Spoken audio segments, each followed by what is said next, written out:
একদিনের সমস্যা হোক না, কষ্ট একটু তো বাড়ি যাবে এই দেশসমূহ আনন্দ করে, এখানে একটু কোথাও একটু কষ্ট না হলো তাতে কি আসে। এখানে তো 10 ঘন্টা 12 ঘন্টা পরে চিটাগাংয়ে পৌঁছবে এমন দিন তো আর এখন। আপনি রাস্তাঘাটের উন্নয়নটা দেখবেন, এটা কি অস্বীকার করেন? আমরা মাননীয় মন্ত্রী করছি না, যে স্বীকারও করবেন না কোনোদিন। আমরা অনেক কিছু লিখি, কিছু কাগজ আছে উন্নয়ন নিয়ে আমরা অনেক লিখি, আবার প্রশ্নগুলো কি করে সব জানি। এই দেশে আজকে মন্ত্রণালয়ের উন্নয়ন, মেগা প্রজেক্ট, এগুলো নিয়ে কোনো প্রশংসা নেই।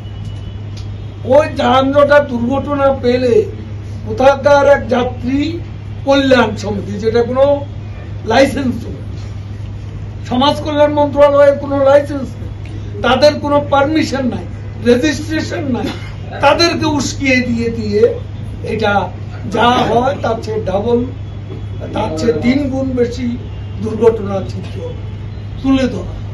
এটা এদের কাজ, এটা একটা পারপাস নিয়ে কেউ কেউ কাজ করে।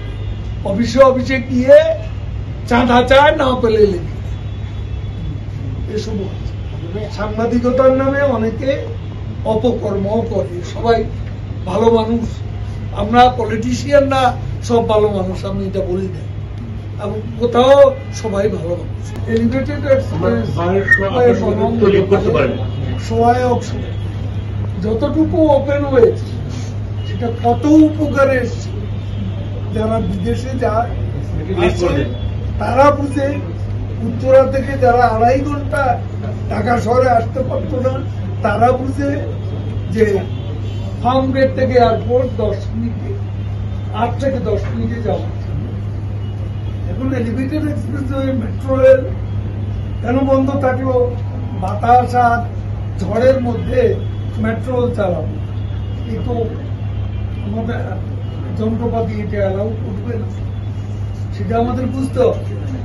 এলিভেটেড এক্সপ্রেসওয়ে চলার পথটা শুরুতেই ছিল পথটা, এটাকে আমি চলা শেষ করি, কাজ দেখলাম না কি 10 মিনিটে চলে যায়, 8 মিনিটে চলে যাচ্ছেন ফার্মগেট থেকে এয়ারপোর্ট, তো কাজ হয়নি, বাকিটা এখন যখন বিদেশি